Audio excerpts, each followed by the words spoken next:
Folks, Black Star Network is here.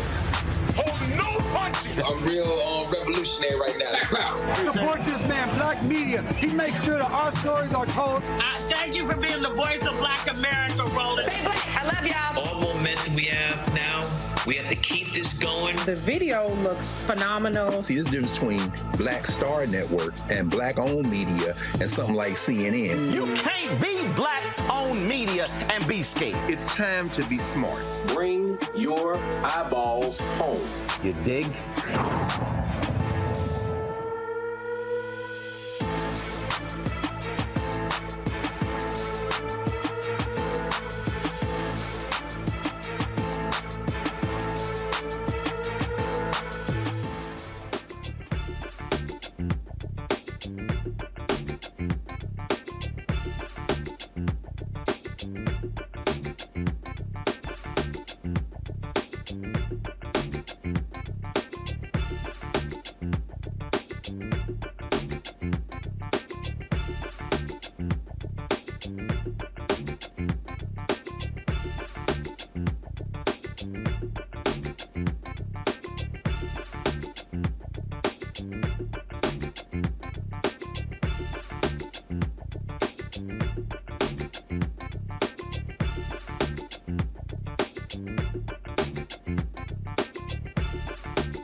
September 7, 2023, coming up on Roland Martin Unfiltered, streaming live on the Black Star Network.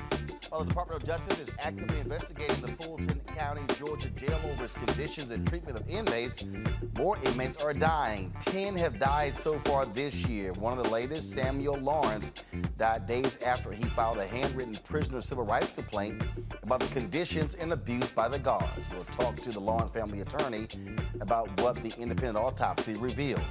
Georgia DA Fani Willis claps back at Congressman Jim Jordan in responding to the congressman's demand that she turn over her communication records with Justice Department officials in her election fraud case. We will show you her 9-page letter.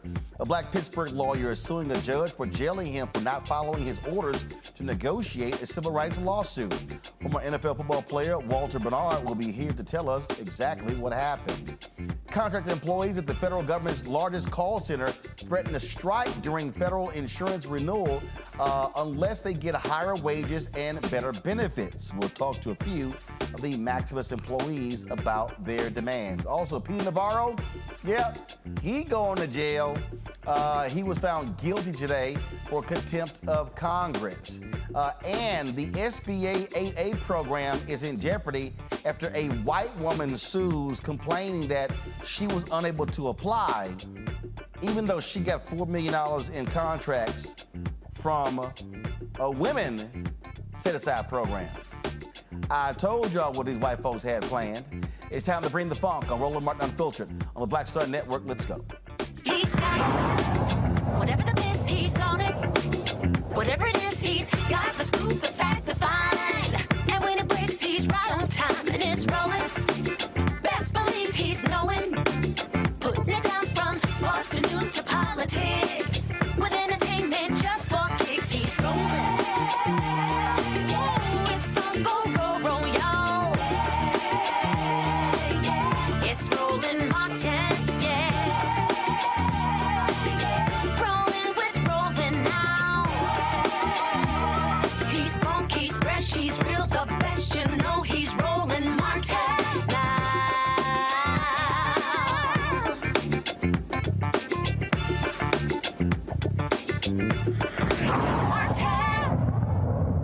What the hell is going on in the Fulton County Jail this year? 10 inmates have died in that jail. The DOJ has opened a civil rights investigation into jail conditions in that jail, citing violence, filthy conditions, and the death last year of a man whose body was found covered in insects. Recently, Samuel Lawrence was found unresponsive in his cell at the jail on August 26, days after he filed a lengthy handwritten prisoner civil rights complaint regarding the conditions and abuse by prison guards. I'm in a, quote, I'm in a cell in isolation with no water, no working toilet. I'm sleeping on a hard metal floor, and then they decreased my food. Lawrence later died at Grady Memorial Hospital. The coroner has not released Lawrence's cause of death. However, his family had an independent autopsy and found disturbing marks on his body. Joining me now is Sheba Terrell, the Lawrence family attorney, as well as a number of family members. First and foremost, Sheba, there was this independent autopsy. What did it reveal? Sheba? Sheba, can you hear me? Sheba, can you hear me? Can you hear me? I'm sorry, Kenneth Muhammad, my apologies.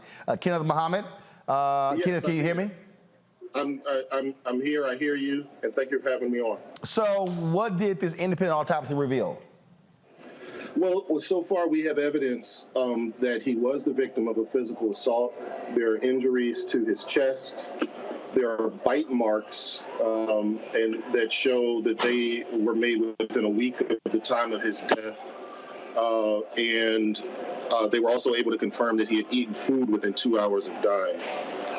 We have just this preliminary information from the private autopsy, but we're awaiting final autopsy reports from the county as well as from the private autopsy that was received by the family.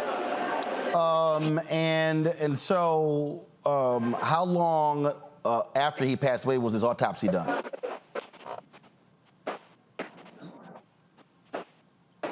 Kenneth? Well, the date of death was August 26th. Can you hear me? Yep, go ahead. Okay, yeah. He died on Saturday, August 26th, and the county actually began within the day, the next day, from the information that we received. So it was pretty quick that we started. That they started the process at the county. I can't tell you the exact date that the independent autopsy began, though. We have several family members here, and so I need to know who's the one person going to be speaking.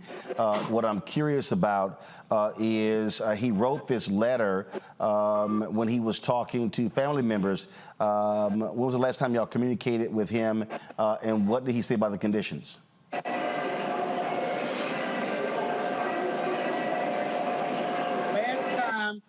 time he talked his grandmother is when 2 weeks before his death is when he shared some things that was going on in the jail. So 2 weeks before his death. And what did he share? Told her that the officers and the inmates were abusing and terrorizing him and bullying him. And that was in a phone call to his grandmother? That was in a phone call to his grandmother. What was he in jail for? He was in jail for arson, alleged arson. And was bail given? Was he unable to make it? What happened there?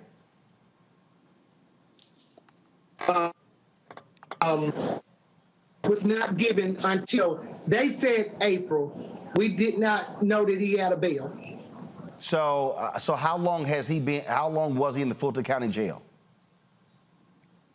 From December 26th. So he was in the Fulton County Jail for 8 months.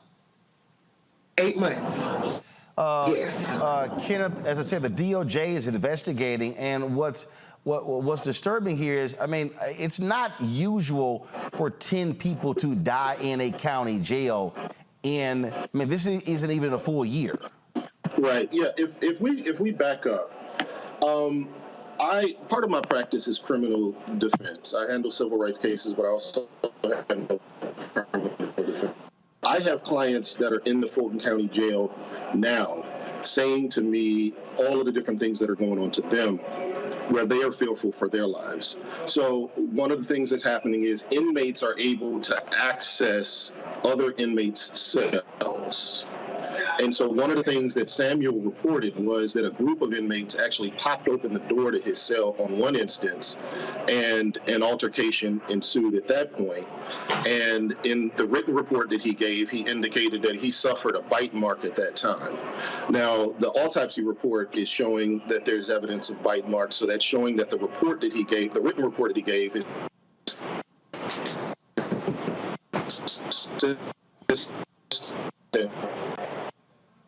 so you have you have instances where reports are given to deputies about attacks and the deputies doing nothing. You have reports of deputies themselves assaulting inmates. Samuel reported that he was the victim of excessive force on multiple occasions. On one instance, he was handcuffed, and while handcuffed, he was improperly pepper sprayed, kicked, and stomped. As I indicated, I've been dealing with issues with regard to safety at the Fulton County Jail from a number of my clients over the last months. There is another young man named Monte Stinson who died on just August 1st of 2023. And the circumstances surrounding his death are where the officers actually reported that he was counted in his cell alive, but when some information came about the time of his death, it showed that he would have had to have already been dead at the time that they reported that he was alive. You have, after Samuel's death, you have another death that took place just a few days later on August the 31st. And so what it looks like is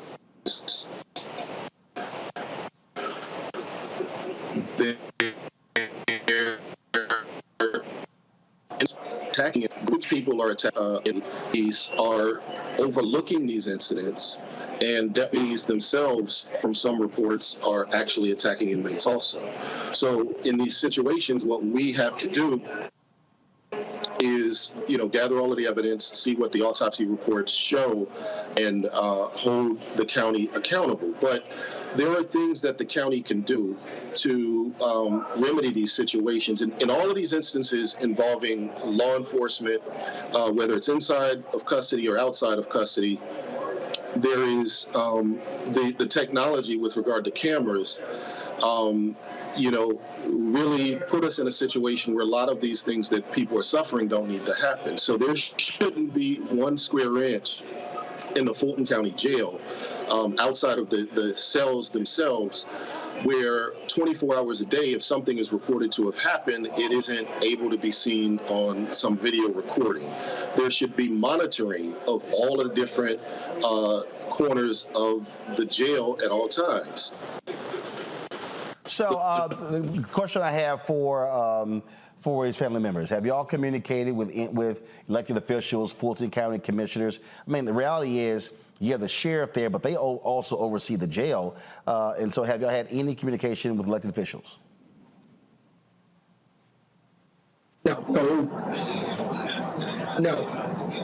They have not reached out. No. Okay. He talked with the chaplain, but that's it. All right.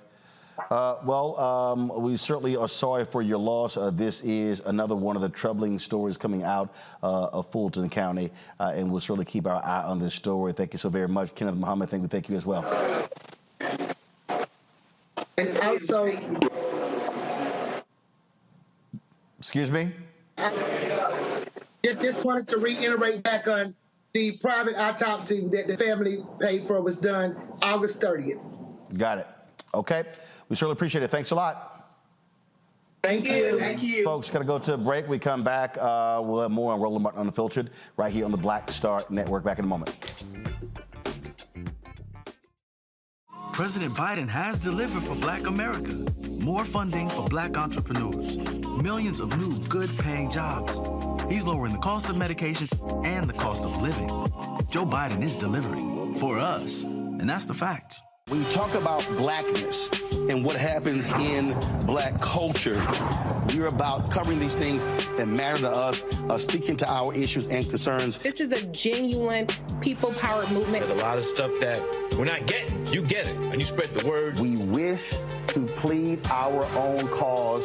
Too long have others spoken for us. We cannot tell our own story if we can't pay for it. This is about covering us. Invest in Black-owned media. Your dollars matter. We don't have to keep asking them to cover our stuff. So please support us in what we do, folks. We want to hit 2,000 people, $50 this month, raise $100,000. We're behind $100,000, so we want to hit that. Y'all money makes this possible. Checks and money orders go to P.O. Box 57196, Washington, D.C. 20037-0196. The Cash App is $RM Unfiltered. PayPal is R Martin Unfiltered. Venmo is RM Unfiltered. Zelle is Roland at RolandSMartin.com.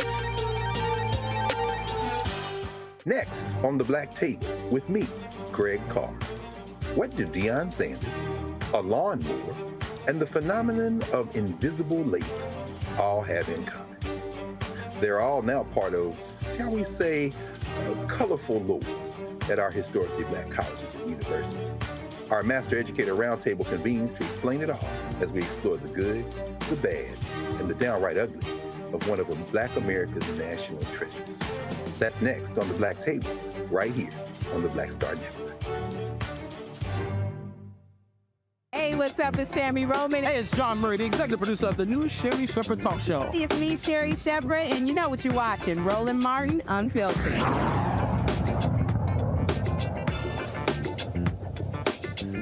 All right, folks, welcome back to the show. Introducing my panel on today, Greg Carr, Department of Afro-American Studies at Howard University, Reese Colbert, host of the Reese Colbert Show, Sirius XM Radio out of D.C., Long Victoria Burke, Black Press USA, Arlington, Virginia. I'll start with you, Greg. It is crazy to me that 10 people dying in a jail in a year has not attracted more attention.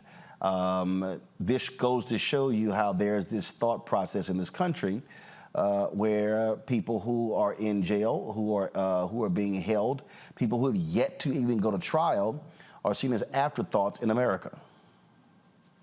Yeah, absolutely. I mean, you know, we're going to continue to say this as the numbers continue to swell of people who are paying attention not only to this case but to this platform, that this is why independent, hard-hitting, Black-owned, Black-controlled, Black story-anchored media, news media, is invaluable. If this were 10 white people dead in a jail, I suspect there would be a lot more noise around this. We all remember and are familiar with the name Khalif Browder and what happened to him on Rikers Island. When we start talking about double digits of people dying in short order, and when Attorney Muhammad then named Monte Stinson, and then, who made transition on the 1st of August, and then another death on the 31st of August, sandwiched between Lawrence's death, you know, this brings really into focus the fact that the 8th Amendment is just words on a piece of paper. What is cruel and unusual punishment? What is false imprisonment or holding somebody without giving them access to bail? The family couldn't even say. As you said, this man was in prison for 8 months, and the family couldn't even determine when he was eligible for or had in fact been eligible for bail. So we're talking about a situation where it's the Wild West. Prisoners having access to other rooms? Is there a conspiracy going on? What are the range of charges? Is there criminal behavior? Is there neglect? In other words, you've got a situation where people are being punished. This is capital punishment.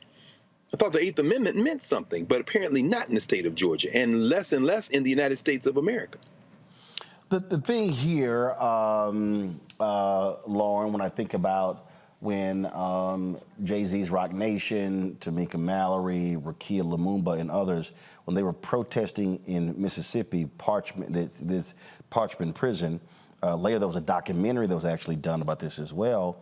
I mean, very similar conditions. And again, what I'm looking at is I just don't see there being a lot of attention being played to what's happening there in Fulton County. Obviously, lots of attention when Trump and 18 others were indicted, and other stories along those lines. But literally, 10 folks are dead this year, and it's sort of like, That's right. And the reason for that is, of course, deeply political. Politicians get elected saying that they want to lock people up and throw away the key. Politicians make money, raise money, get elected, talking tough on crime. Politicians have been getting elected on the war on drugs, the whole atmosphere of bragging about being tough on crime has gotten a lot of politicians, Democrat, Republican, elected. So people who are incarcerated have nobody to stand up for them in the political realm. There's nobody. It would have to be an activist. There's very few politicians who will get out there and stand up for the rights of people who are incarcerated. The fact that in most jurisdictions they can't vote. State of Florida, you can't vote even after you're out. Virginia, the same thing. Effectively, you know, if you have a felony record, you can't get your right to vote back. Nobody cares about this constituency. We had somebody who was a homeless woman who was 73 years old die in Arlington, Virginia, last week, 73-year-old homeless person that died in the jail, one of many in Virginia. And of course, this Fulton County situation is outrageous. But who is going to stand up for these people? We are a country who doesn't care about poor people. We don't care about homeless people. We have no policy for people who have no money. And these politicians out here have no real answers. And while we send billions overseas to do whatever in whatever other country, these problems get worse and they grow. But the issue of incarceration, the war on drugs, is what drives this moment where you could have 10 people die at the same facility and nobody do anything about it.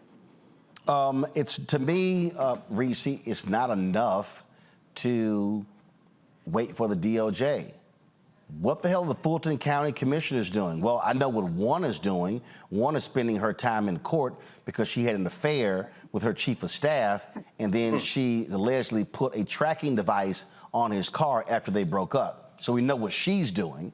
But what the hell these, I mean, if you are a Fulton County commissioner, your ass should be telling the sheriff, how in the hell are you not doing a massive check on this jail? In fact, those commissioners should themselves be going through that jail and examining the conditions there.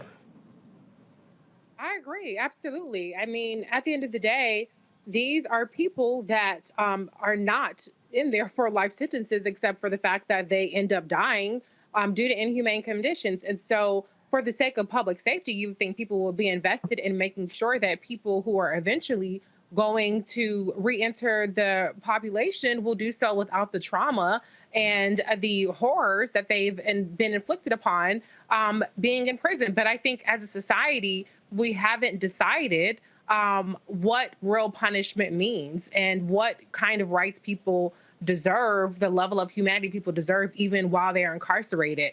People are very much indifferent to that because people are more concerned about, you know, dodging bullets or dodging whatever kind of crime people perceive to be surging in their areas. And so this is really a stain on our entire society and how we treat people to get to the point to where people are locked up. A lot of people are incarcerated on pretrial detention because of the bail laws and a lack of reform there. And so this is a multi-pronged issue, but I saw that the sheriff's statement was about underfunding for the jail and needing new facilities.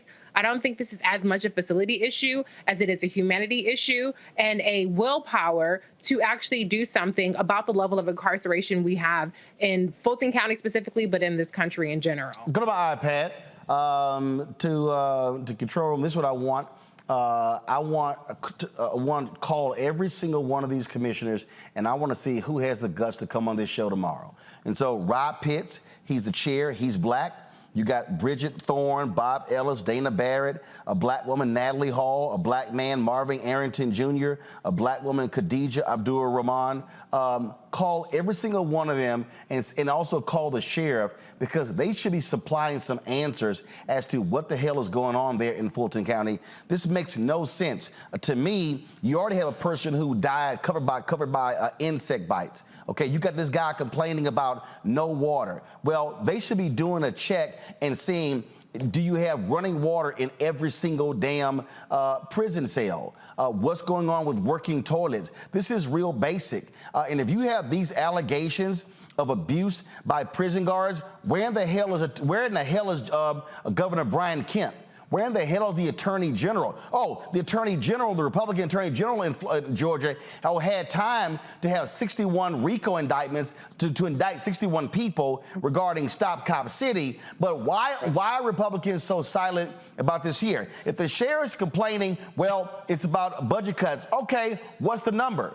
What do you need? What are you asking the commissioner's court? What are you asking the state for? Somebody should have some damn answers because it simply isn't natural for 10 people to die in a jail in a year and there's no code red, a DEFCON 5 when it comes to political leadership. This is absolutely weak leadership, and this should not be the case. And commissioners should be saying to the sheriff, we bet not see another person die in this damn jail because this makes no sense whatsoever. This is on par with Parchment in Mississippi. And again, people are way too quiet there in Atlanta area in Fulton County, and it needs to be dealt with, and these commissioners need to step the hell up.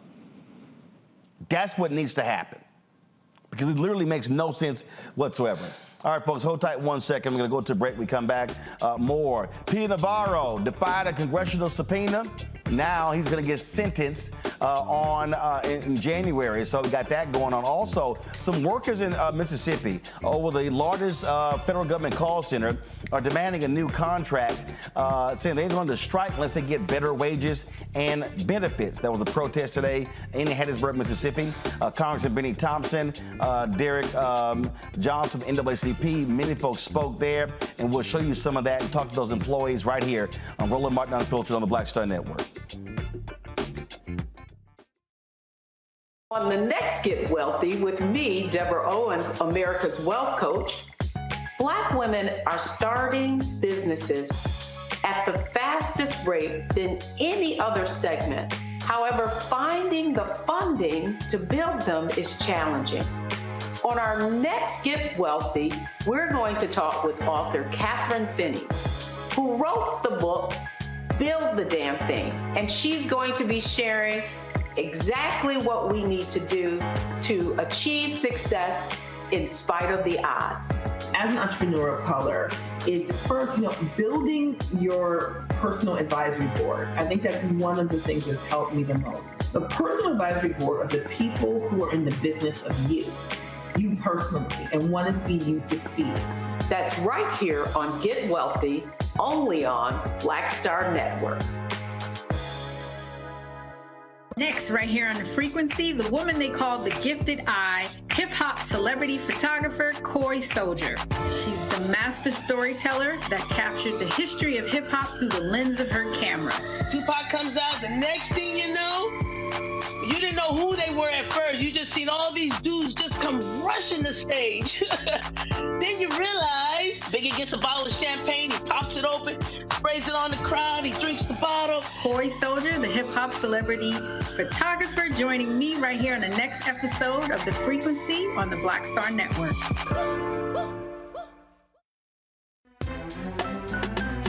I'm Faraji Muhammad, live from LA. And this is The Culture. The Culture is a two-way conversation. You and me. We talk about the stories, politics, the good, the bad, and the downright ugly. So join our community every day at 3 p.m. Eastern and let your voice be heard. Hey, we're all in this together. So let's talk about it and see what kind of trouble we can get into. It's The Culture. Weekdays at 3, only on the Black Star Network. Hatred on the streets, a horrific scene, a white nationalist rally that descended into deadly violence.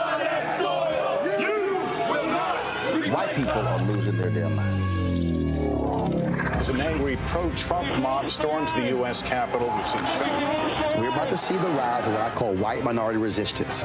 We have seen white folks in this country who simply cannot tolerate black folks voting. I think what we're seeing is the inevitable result of violent denial. This is part of American history. Every time that people of color have made progress, whether real or symbolic, there has been what Carol Anderson at Emory University calls white rage as a backlash. This is the rise of the Proud Boys and the Boogaloo Boys. America, there's going to be more of this. Here's all the Proud Boys, guys. This country is getting increasingly racist in its behaviors and its attitudes because of the fear of white people. The fear that they're taking our jobs, they're taking our resources, they're taking our women. This is white fear.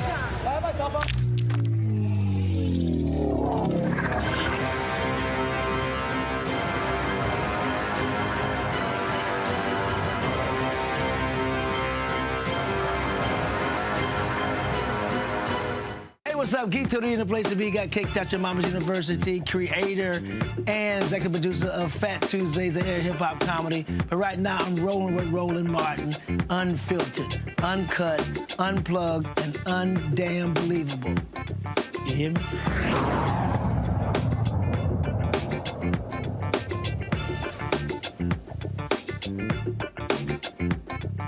About a month ago, Maximus reached out to our office and they wanted to have a meeting. I said, I don't have any reason to meet with you. The only reason why I would meet with you if you had workers at the table, if you've signed an agreement with them to increase their pay to ensure they had medical health care and a quality of work life that all individuals should be entitled to.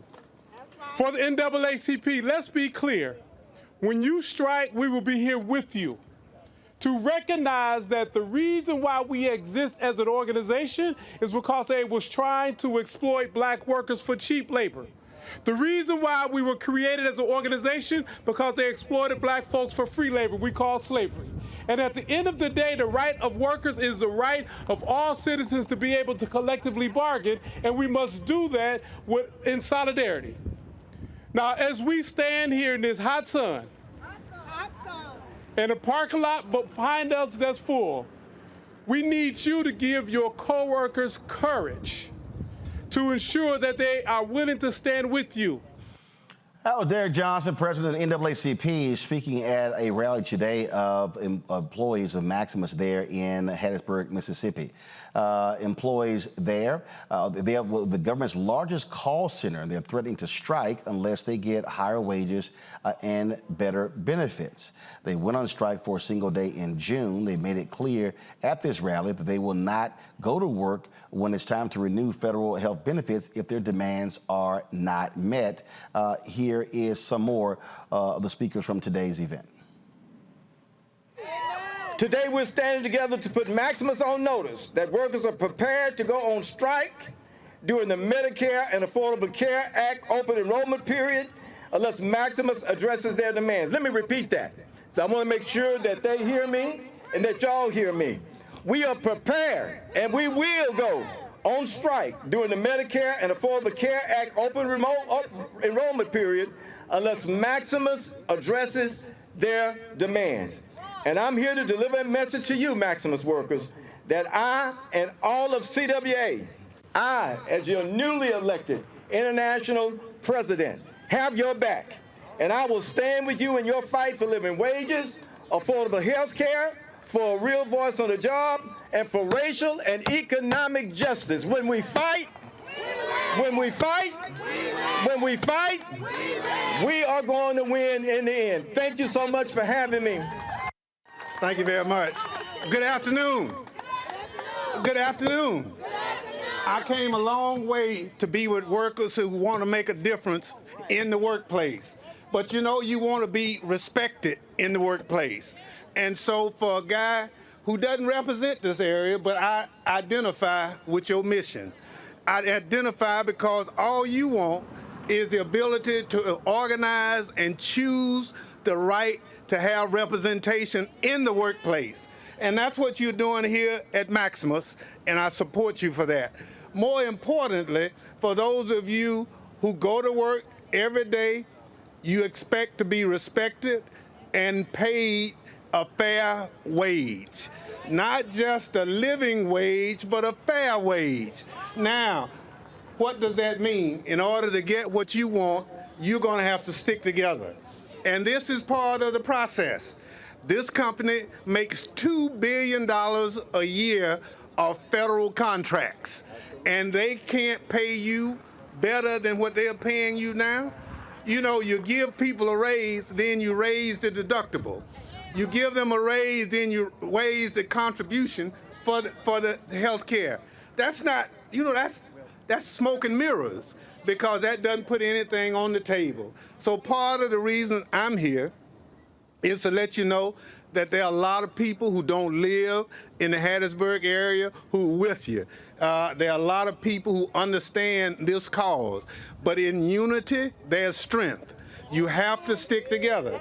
Now, Folks, joining us right now are a couple of members of the Maximus Organizing Committee, Sylvia Walker from Bogalusa, Louisiana, and Catherine Charles from Tampa. Glad to have both of you here. I'll start with you, Sylvia. So for folks who don't know, explain, what do y'all actually do? I am at Maximus, and I'm a dual, what's called a dual. I work for the Affordable Care Act, signing people up for insurance. And I also work for Medicare. So when folks are calling about the Affordable Care Act regarding benefits, you're one of the folks they're talking to, walking them through what it means? Yes, I am. Got it. Along with others. We're completing applications, answering questions, assisting them with whatever they need when they're wanting to sign up or have questions about, are they eligible to sign up? How about you, Catherine?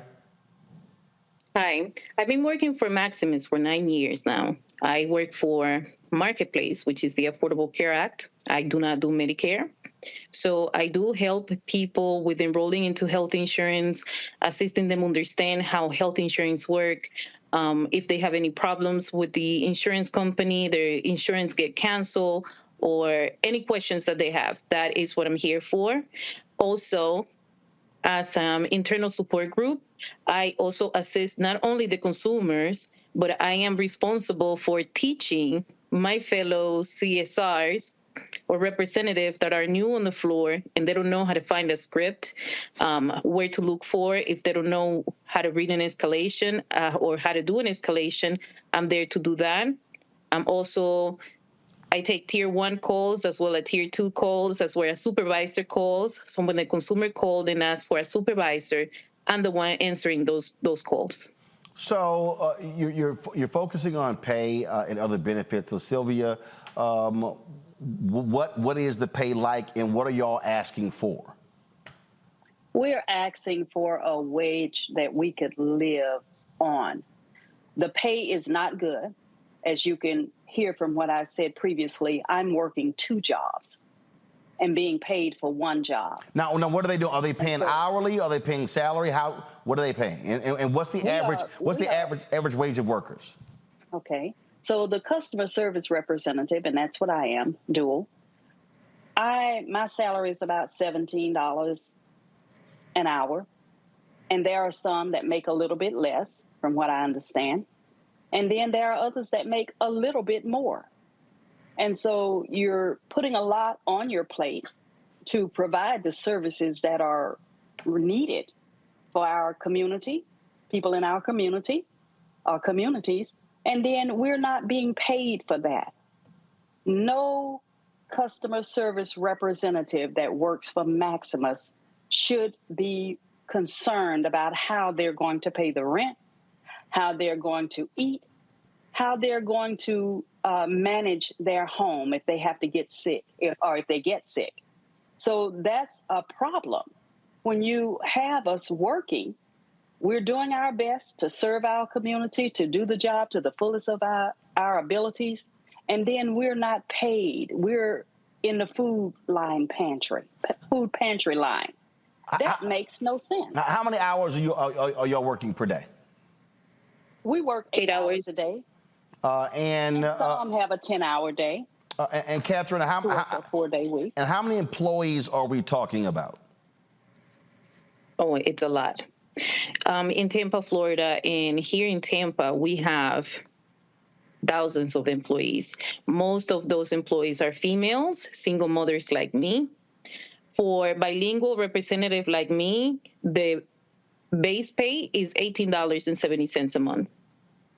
And I'm sorry. You mean an hour? An hour. Yeah, got I'm sorry. It. Okay, got it. All right. So Sylvia, you said about 17. You said the base pay, but being bilingual, about 18.70. What are y'all asking for? What are you asking it to be raised to? Sylvia, you first. $25 an hour. That's more like it. $25 an hour. And what else are you asking for Maximus? We're asking for better benefits. Our deductibles are high, and we can't afford these deductibles. If you don't go to the doctor or use your health care often, if you're just getting the basic office visit, wellness visit, we can't pay that deductible. How much is it? And then pay for the visit. How much is it? I think it's $2,500. Whoa. $2,500? Yeah. Mm-hmm. Yeah. Wow. That is so for that office visit, you're paying $2,500. Well, they can ask you to pay the deductible along with the visit. Right. Yeah, they can ask you for that. A provider can ask that. Wow. The way the insurance is set up is that you have to meet the deductible first. I work teaching people about deductibles, co-pays, and for us at Maximus, you have to meet the deductible. So if you go to your first doctor visit, you're not going to be paying a co-pay. You're going to pay the full visit until you meet that $2,500 out of pocket. I mean, what's crazy is here y'all are trying to help people placing phone calls regarding the Affordable Care Act, and you're talking about having health care issues with your employer. Exactly. Correct. Questions from our panel. Reese, you first. Yeah, there's been reports of retaliation for people speaking out and being involved in this collective action. Are you all concerned about that, or do you feel pretty secure in your positions, like in terms of your immediate leadership? Well, in my case, I do feel very concerned. This year, 2 days before Mother's Day, because there was a lot of people organizing, more than 700 employees were let go. They contacted CSRs to a meeting room, and they explained that you have 2 weeks to go. And they did it throughout national. It's not like one call center only. It was everywhere. And we don't have job security where I can say, well, I'm doing a good job, they're not going to fire me. They can get rid of me at any time for any reason, and they don't care how tenured you are. I know people on that round of layoff that were there for 14 years, and they had a Q quality score. They were responsible for the job. They did a good job, and they still got let go. Not a specific reason why, or well, they said that because of local volumes, they had to let these people go. But imagine that you're being let go. You're a mother with a family that you have to take care of.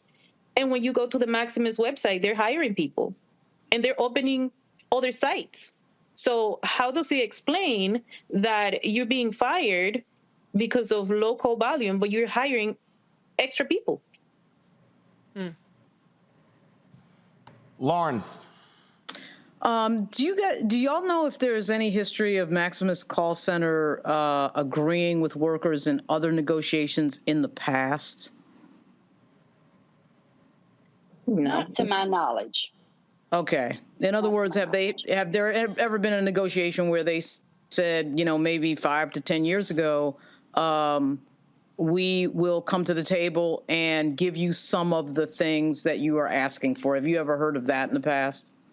I have not. I have been a part of the organizing since Maximus came to Louisiana, Bogalusa, Hattiesburg, and I have not heard of that. We've been working to try to organize.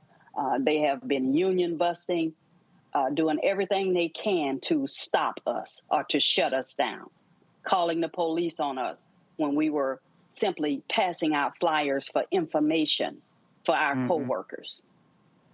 I mean, just crazy, putting us off the property. Yes. Wow. Thank you. So they're not willing to negotiate. Greg. Thank you, Roland, and thank you, Ms. Walker and Ms. Charles.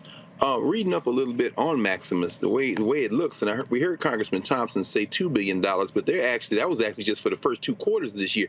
If I have it correctly, they're projecting as much as $5 billion in earnings this year, and a multi-billion-dollar international company with like nearly 40,000 employees in 10 countries. I mean, getting rid of 700 people earlier this year, and of course, in the wake of the one-day action you all had, I guess my question is, the excuses they're giving, and reading some of the conditions y'all working under reminds me of Amazon, and in terms of what these union busting they're trying to do, they're saying that, people getting put off the rolls means there's a slowdown in call volume. Has that been either of y'all's experience between people having to re-enroll and those suffering from long COVID? Has the call volume actually dropped, or has it increased? Or particularly since people are having to re-enroll in these things. And the call volume has not let up. The calls come in back to back to back, constantly. You don't have time to recover from the previous call before another call. You're answering another call to assist someone else. And depending on the nature of that call, it can be some kind of difficult to take the next call and get yourself in that frame of mind to assist that person. But we do what we do, and we do it to the best of our abilities. Thank you. Catherine, final comment. Well, as she stated, the calls are, for Marketplace, they're a little bit different because right now they're not as fast coming in through as they used to be. Like during November, during open enrollment, after open enrollment, when we have to do also the 1095 forms for tax season, it's call after call. You barely get a minute to sip water if you get anything. We're not only calling for the benefits of the pay and the conditions. We only get like a 5 minutes break to go use the bathroom or drink some water. And as she stated, in between difficult calls, sometimes you need more than that to decompress a little bit, because you get either really irate consumers on the phone, very mean and vicious, or you get people crying and very emotional. That also get transferred to us, because we are human beings sitting on the phone listening to people's stories. And we work at Maximus not just because of the pay. We love what we do.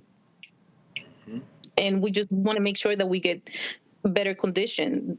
They're making money because we are the front line doing all the work. And I think as a federal contract, we should be considered federal employees and get the benefits of federal employees, because they're getting the federal money.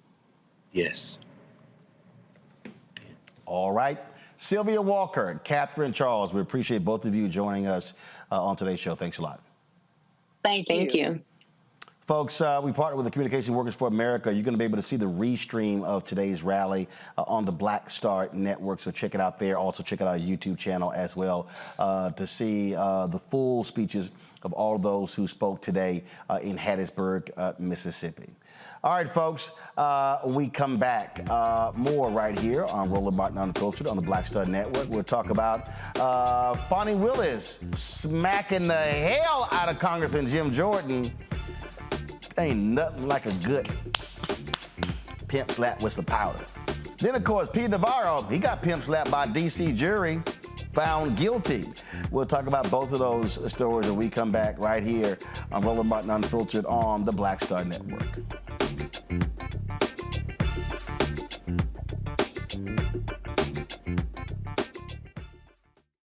President Biden has delivered for Black America. More funding for Black entrepreneurs. Millions of new good-paying jobs. He's lowering the cost of medications and the cost of living. Joe Biden is delivering for us, and that's the facts. On a next, A Balanced Life with me, Dr. Jackie, we're going to be talking about common sense. We think that people have it, know how to use it, but it is something that people often have to learn. The truth is, most of us are not born with it, and we need to teach common sense, embrace it, and give it to those who need it most, our kids. So I always tell teachers to listen out to what conversations the students are having about what they're getting from social media, and then let's get ahead of it and have the appropriate conversations with them. On a next, A Balanced Life with me, Dr. Jackie, here at Black Star Network.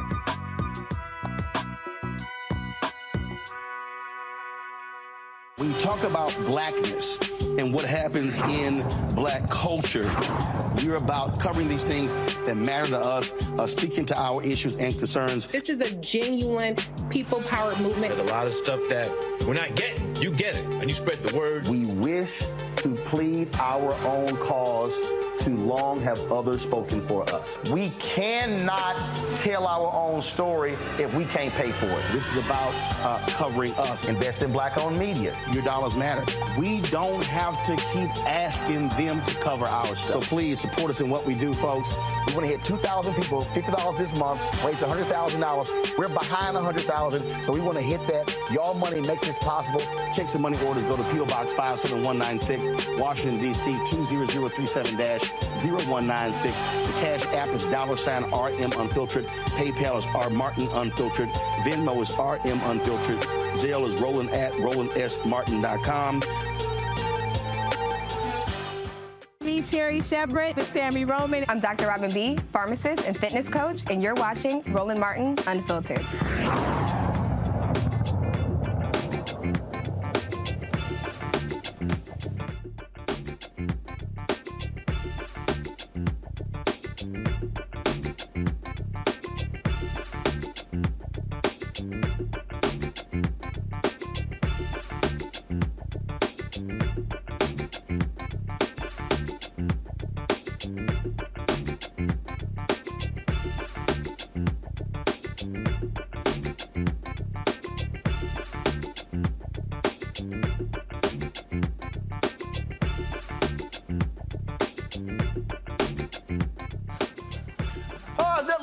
mediocre white men getting smacked down by sisters. That's what Fani Willis, the Fulton County DA, did. She basically told Congressman Jim Jordan of Ohio to kiss her ass. Last month, the chair of the Judiciary Committee, Jordan, informed Willis by letter he was launching an investigation into whether she coordinated with federal officials for the Trump indictment. You know, he's been kissing Trump's ass so much, he probably has a brown face. Now, here are a few excerpts of Willis's 9-page letter response to Jordan's request for documents. Quote, as you know, Chairman Jordan, the congressional power of inquiry is not unlimited. She then cites Watkins versus United States. Congress is not a law enforcement or trial agency. That function is reserved only for the executive and judicial departments of the government. She then said, your letter offends each and every one of these settled principles. Its obvious purpose is to obstruct a Georgia criminal proceeding and to advance outrageous partisan misrepresentations. As I make clear below, there is no justification in the Constitution of Congress to interfere with a state criminal matter as you attempt to do. She then said the demands in your letter and your efforts at intruding upon the state of Georgia's criminal authority violate constitutional principles of federalism. Criminal prosecutions under state law are primarily the responsibility of state governments. Congress's lawful prerogative to interfere with states' administration of their criminal laws is extremely limited.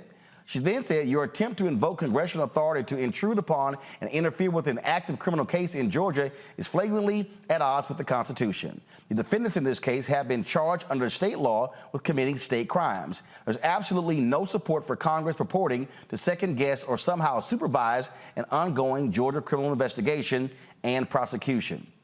Ooh, this she said, Chairman Jordan, I tell people often, deal with reality or reality will deal with you.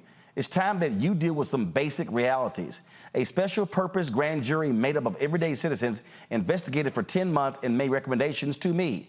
A further reality is that a grand jury of completely different Fulton County citizens found probable cause against the defendant named in the indictment for RICO violations and other felonies. Face this reality, Chairman Jordan. The select group of defendants who you fret over in my jurisdiction are like every other defendant, entitled to no worse or better treatment than any other American citizen. Oh, she wasn't done. As it seems you have a personal interest in the Fulton County District Attorney's Office, you should consider directing the U.S. DOJ to investigate the racist threats that have come to my staff and me because of this investigation. For your information, I'm attaching 10 examples of threats this office has received. See Exhibits F through O.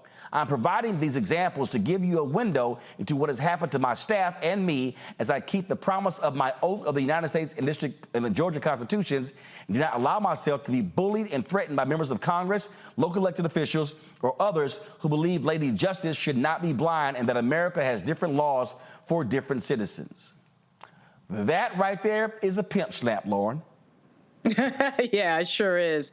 It's the sort of idea that a lot of these congressional Republicans have, that they somehow can enter into any conversation about anything and have the authority to somehow rule over everybody else, even when they have absolutely no jurisdiction and no business being involved in what's going on. That's like some sort of, weird throwback idea that Jim Jordan in particular has. If you remember, he tried to interfere with Alvin Bragg in New York as well, that he has the right to somehow guide these people when they have these independent jobs that have absolutely nothing to do with him and have obviously more power than he has over these matters. Some of it is just pure PR. Some of it is to try to kiss the ass of Donald Trump in public, which is what they're perpetually doing, what MAGA Republicans in Congress are perpetually doing to impress Donald Trump. But some of it, I think, is the illegitimate idea that they have in their head that they can interfere with anybody. And as we saw in Wisconsin and Alabama, these Republicans who, of course, would appear to no longer believe in democracy,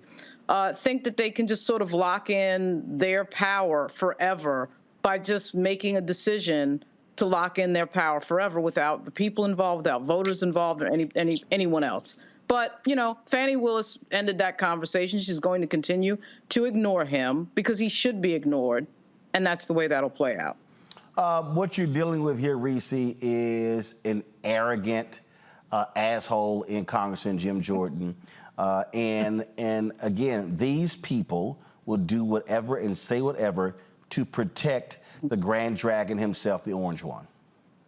Right. It's all kabuki theater. They don't have any power. And I'm glad that Fani Willis said, go to hell, bitch. You have no authority over here around these parts. If you want to make yourself useful, then why don't you investigate the actual crimes that are being committed against my office in terms of the threats? And so Jim Jordan, who has gotten away with heinous things himself, is just doing nothing but entertaining the base and further entrenching the Republican Party with Donald Trump. The Republican Party is going all in on Trump at a time where they should be trying to bolster an alternative to him. And that's just where they decided to throw their lot in. But I am so glad that Fani Willis is not backing down. She is not even showing them any kind of deference. There's no sir this and honorable this. It's just kiss my black ass. And that should always be the response, Greg. Yeah, I will give credit to Fani Willis. I was having this conversation with students today, and we were talking about Fani Willis in Georgia and, her use of RICO. This is the first big white fish in her scope. And students have some mixed opinions on that. But one thing is clear. She doesn't mix her words when she gives public statements. Some of the bits that I particularly enjoyed in the 9-page letter when she enumerates things in direct response to him. And I love what she said when she got to section 2C of her point-by-point refutation of her. She said, I'm going to give you an explanation of the basic obligations of a prosecutor. And the sentence she uses, she says, your letter makes it clear. Now, mind you, Jim Jordan has a JD from Capital Law School, which is down the street from where I went to law school at Ohio State. And he went to Ohio State, as Reese says, with a kind of checkered record there.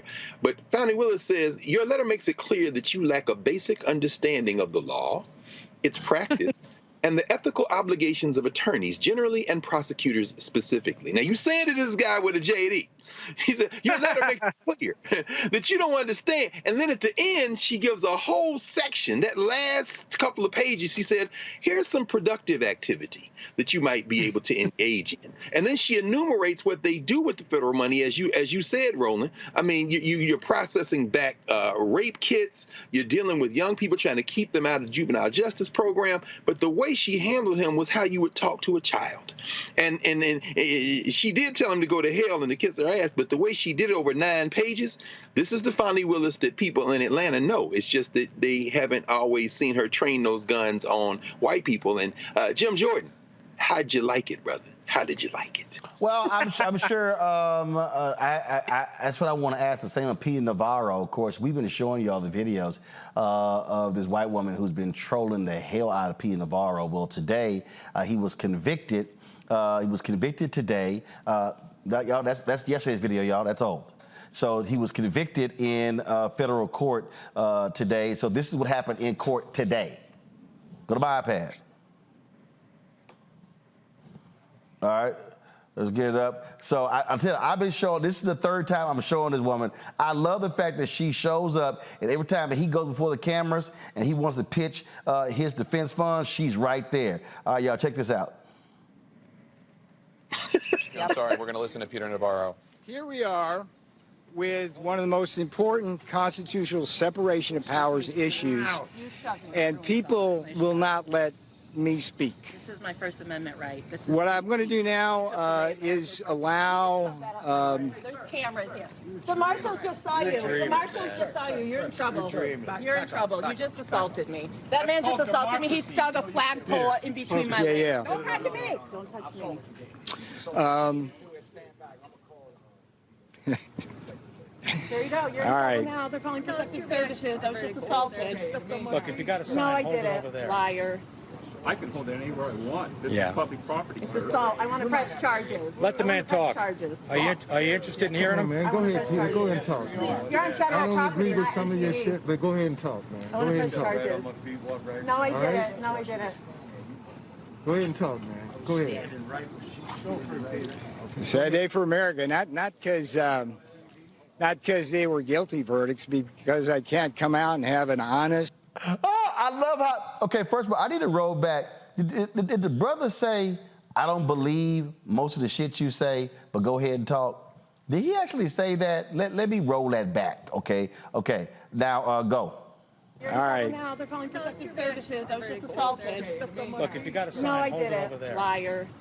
I can hold it anywhere I want. This Yeah. is public property. It's sir. assault. I want to press charges. Let the I wanna man press talk. Charges. Are you interested in hearing him? Man, go ahead, Peter. Go ahead and talk. You're on federal I don't property. agree with some of your shit, but go ahead and talk. Go ahead and talk. Oh my God, Reese's like, I agree with some of your shit, but go ahead and talk. You know what? Sometimes Black people just let the Karens do the work. Okay. Right. I don't know why you got to come in there swooping with your save a white boy cape on. Well, with his truth conductor sign. I don't know what that said. I couldn't read the sign, but I didn't. No, go right here. Go to my iPad. The sign says, "Stop hating each other because you disagree." Truth conductor. Boy, bye. Okay, so you one of those. Okay, that's fine. Look, Karen's for good. Okay, I'm with homegirl. If you can get somebody locked up, if you can weaponize those white tears towards white terrorists, I am on your side, homegirl. I support you and your movement on white crime and go send them to jail. I want to know if she got her wish. Was the man arrested because he assaulted her? We all saw it. It was on camera, okay? She deserves justice. I mean, first of all, she's been amazing. Now, remember, y'all, this was the first one we showed right here.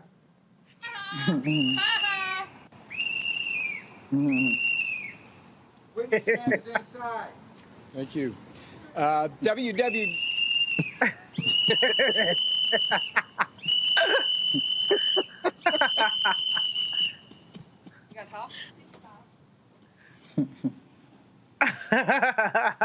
This is what's wrong with America here. www.defendpeter.com. Defend.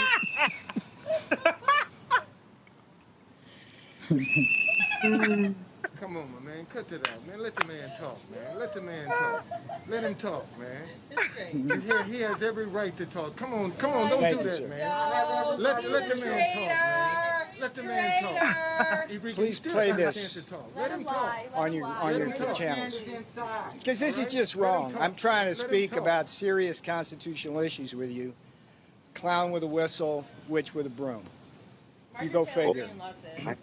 So, defendpeter.com. Please go there. Help support this fight against the attack on the separation of powers. These trials are very expensive. Peter's using my image to grift off me. Send me money.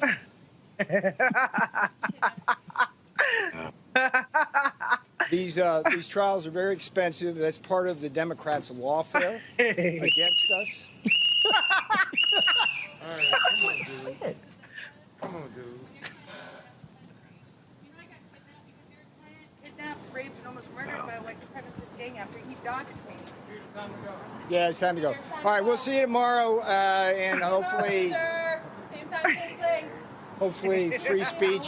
will- Oh, Lord! Reese, you were really enjoying that. Laura, he talked about witch with a broom, and she was like, yeah, whatever. Yeah, she just kept going. I mean, she knows how to play the camera. She knows what to do to get a pretty good, clip going, and she must be out there like all the time. There's certain people who are at that courthouse all the time, just sort of waiting for people to come out.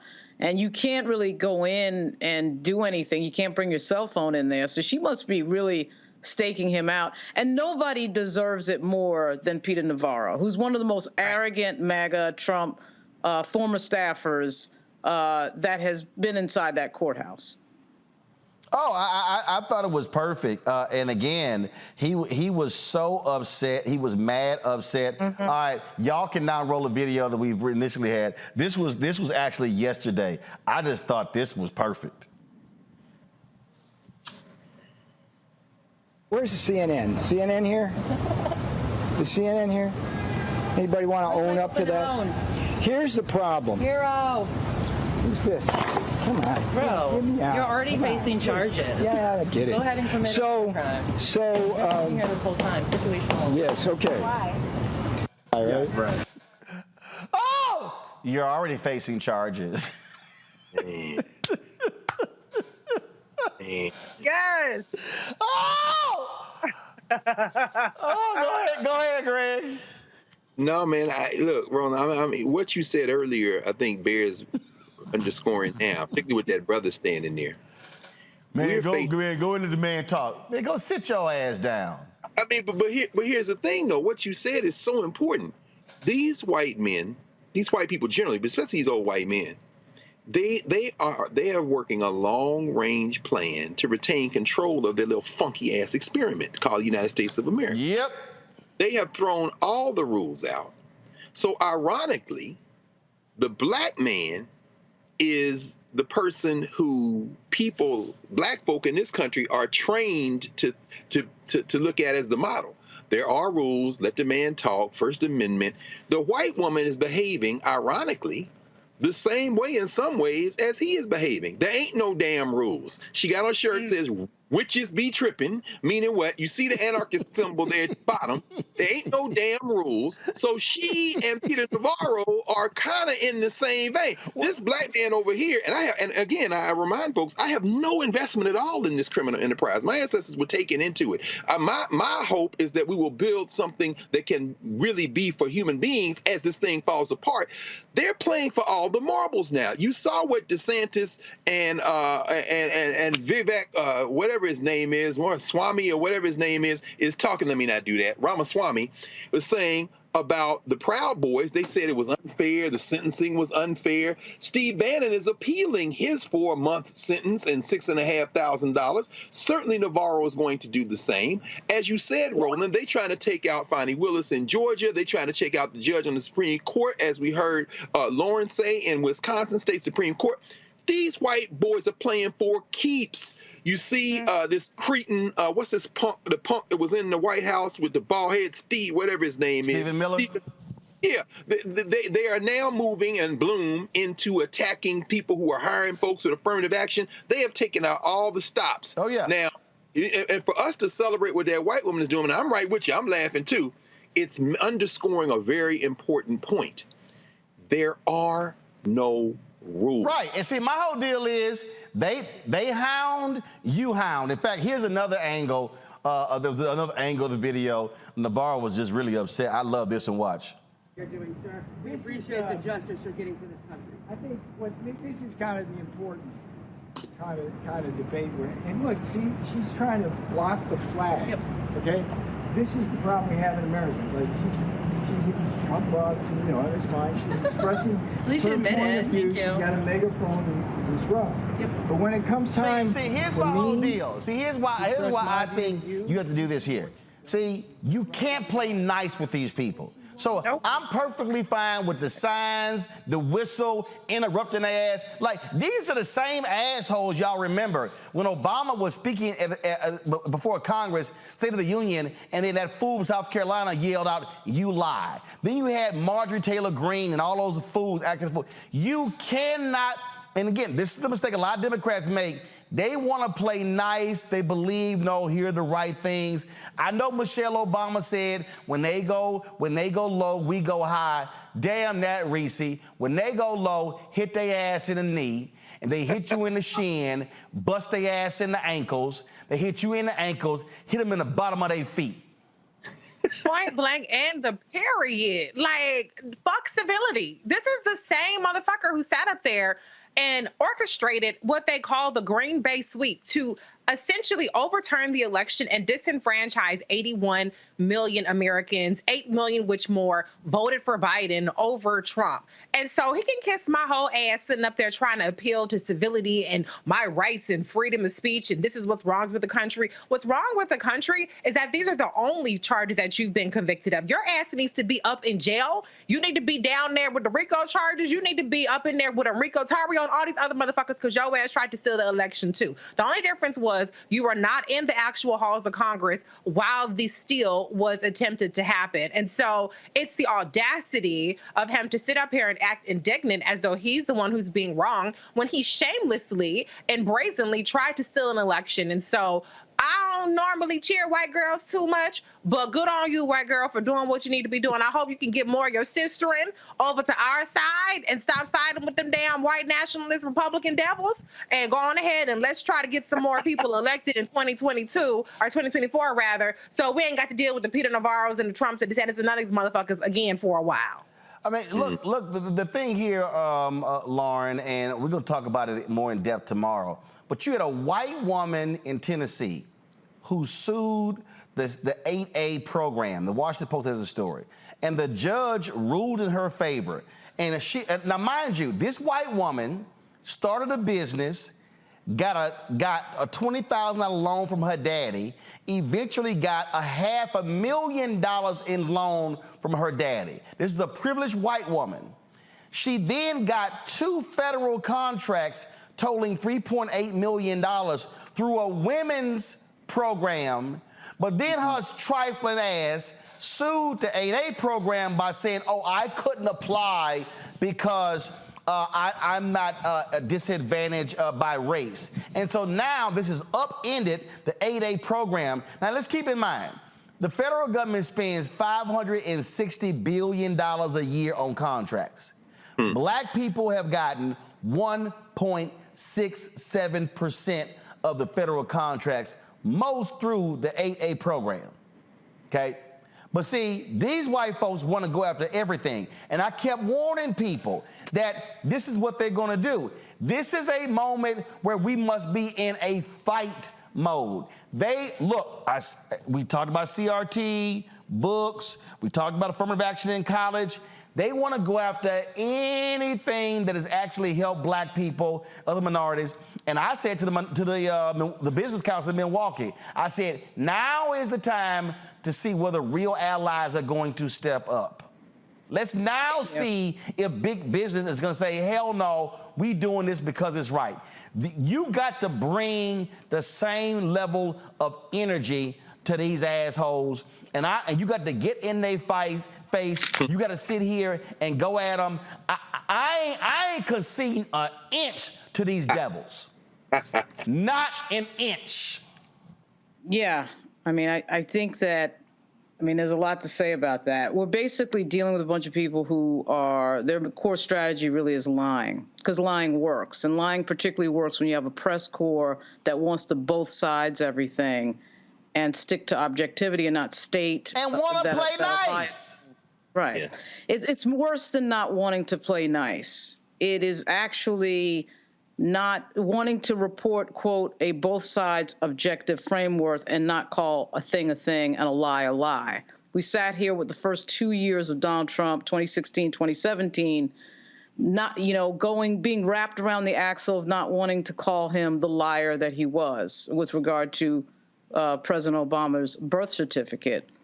And they reported it as if it was just news because he was saying it. But when a political party is dedicated to lying and they convince a sizable amount of people that an election was stolen, such that we're changing laws over it and getting people to believe that, and lying is a strategy, you've got to be playing on a different strategic level when that starts to happen. Right. Because you can't even try to sit here and try to be, okay, here's a perfect example. Mehdi Hassan interviewed at Food Vivek, that idiot, and he was jamming them up. And he was catching him in lies. He was catching him in lies, lie after lie. And he was very aggressive with the questioning. But my whole deal was, dog, call that thing a thing. This is what you're talking about in terms of how mainstream media sort of plays this. And media is far more aggressive than most of these people out here. But again, you got to call this stuff what it is. Watch this, we're going to come back. Anti-identity politics, anti-affirmative action in a party that hates the Soros name, yet you accepted a Paul and Daisy Soros scholarship at law school that was specifically set up for the children of immigrants. It was an affirmative action scholarship, and your defense for that is that you didn't have the money to pay for law school, even though you'd already made over $1 million at the time and made another $2 million. My defense of that is somebody gives you a merit scholarship at the age of 24, you take it. At the age of 24, somebody gives you a merit scholarship, you take it. I didn't say I didn't have the money. I said at a time when I had a lot less money than now, $50,000 was still useful money to me. You keep forgetting your quote. You said, when I didn't have the money. So Mehdi, I've made this really easy for everybody. And I did this in the early weeks of the campaign. I released 20 years of tax returns. Yes, you did. Something that no presidential candidate, let alone somebody who's successful in business, has done. I challenged Democrats and Republicans alike, including the Biden family, to do it. And we looked at you know them, what? Vivek. I released it so that you could look at them, so we can have an Thank you honest so much. conversation. And I appreciate that. The funny And thing Vivek, I've learned. I do appreciate that. It's something Trump should and I learn think from that you. transparency is But important. look, so here's it's already open and everybody can see it. Exactly. We have 2009 But the fact of the matter is, 2010. you know what I would advise every... Hold on, you told me to look at them. I'm looking 24-year-old at should them. take 2009 $50,000. and 2010, you made $750,000. You had the money to pay for law school. You didn't need a Soros affirmative action scholarship that you now criticize. I mean, none of this is worthy, but if you think it is, let's get to the detail. That was actually the first big piece You say you're anti-affirmative action. Well, you took a scholarship for immigrants. I'm anti-affirmative action. So why did you take a scholarship for the children of immigrants? Which falsehood would you like me to address? The financial one or the one about my views on affirmative action? Because I can go in whichever order you'd like. Did you not make $750,000? On the financial piece of it. Not at the time that I had applied for the scholarship that fall. Yes, you did. That December. Yes, you did, Vivek. This is awkward for you because you did. I've got the tax returns in front of my face. No, it's not awkward for you. Yes, on December 31st, when the application for the scholarship was that October. Mehdi, you're wasting your time on childish details in October of that year when I applied for that scholarship. So now again, I thought, look, media had the receipts, but to Lauren's point, this is what you do. This is what you say. Vivek, here are your tax returns. You're lying. You are a liar. You're lying right now. You lied during the debate, and you're likely going to lie tomorrow. So how in the world can somebody trust you? You're a liar. So you're Donald Trump light. You are a liar. These are the facts. See, he knows. See, the thing is, people like Vivek, Donald Trump, they know that the media will broadcast anything that they say without questioning it, right? That's what we had on CNN right before Chris Lick got fired. They let Donald Trump sit there and lie all night. Did she push back a little bit? Sure, she pushed back. But you know what he's going to do. But Vivek Ramaswamy knew I'm going to get attention if I run my mouth, reckless. DeSantis does the same thing. The media has to get smarter in dealing with these people, with these demagogues who are lying their way into fascism and killing our democracy is what they're doing. And the media is sitting there just reporting what they say without checking anything. Mehdi Hasan is one of the rare examples who actually does that type of thing. And of course, Vivek Ramaswamy, who, by the way, keeps getting interview after interview for some idiot reason this is the other thing. Why are they platforming Vivek Ramaswamy? Right. Why are we seeing him on a show every freaking day? I'll answer because of exactly what you saw. And see, this is the problem. This is the problem with mainstream white media. They know he's going to lie. They know he's incendiary. They know he's going to sit here and make up bullshit. And they're like, let's go for the viral moment. Let me tell you something right now. Vivek's people have been emailing us. Who did they hit, Carol? They've been emailing us trying to get him on this show. No. I don't, and people like, oh man, you should go Roland Martin. I'm not talking to his punk ass. He's a liar. He's a flat out liar. I'm not talking to his ass. They were like, Roland, you should get RFK on. Why? He lies. Both of these people, they've actually read quotes back to them. No, I didn't say that. Yes, you did. And so I'm sorry. I'm not gonna do a lot. So the reason I love that white woman with the sign, because she's like, yep, he full of shit, blow the whistle, and it's like, no, I'm not gonna let you stand before the camera talk about how this is a grave constitutional crisis and how this should go to the Supreme Court. No, this is what happens. This is what it's sort of go give it a watch out, Henry. It's sort of like imagine the Eddie Murphy skit when they're going la la la la la. You full of shit. You full of shit. You lying. That's what you gotta do. There's no other way to deal with these people. You have to do that, and that's why when I busted Chris Christie in his mouth on the ABC. Because I remember in 2017, I went on This Week and I said, Donald Trump's a liar. Folks kind of like, oh, I'm like, can y'all stop playing? The man's a liar. Can y'all say it? And I'll never forget, Greg, they were like, well, no. I remember Judy Woodruff and Jake Tapper. They were like, no, so we can't use the word liar because in order to use the word lie, we have to know that was their intent from the beginning. That's their intent, to lie. Yeah. And they want you to run their bullshit, and that's all they want. They want the media hit to go raise some more damn money. That's where you got to say, nah, I'm not putting your lying ass on. Right. No, that's true. I mean, and an additional problem, perhaps the problem for us, is that we want that too. This is all, there's a reason why it's called news entertainment media. Like you said, this is, and Lauren just laid it out, that both sidism, they're looking for eyeballs. And if you have Ramaswamy on there, if you were to have Tim Scott on, if you were to have Nikki Haley, if you were to have any of those people running and eviscerate them, I think, sadly, it might penetrate differently than if you were not to have them on at all, simply because our people have been trained through this ridiculous swamp of social media, as Reese has been trying to help us understand for a very long time now, have been trained to go for the spectacle. Dismembering him in space might actually have some penetrating impact. I mean, we're in a situation now where, as you say, there are no rules and all gloves are off. If the Democrats win the presidential election, these white nationalists have let you know that they don't give a damn. This looks more like the 1850s than it does the 1950s. In other words, they are going to fight a civil war until they win or they break the thing. If Donald Trump or the Republicans win, then we know what we are in for. Clarence Thomas may retire, and they may try to even expand the Supreme Court because there are no rules. We are now in a point where we are past the event horizon of what's going to happen if they ever get any momentum. They not only have momentum now, they have embraced the fact that it's either going to be re-rule or we ruin. That's it.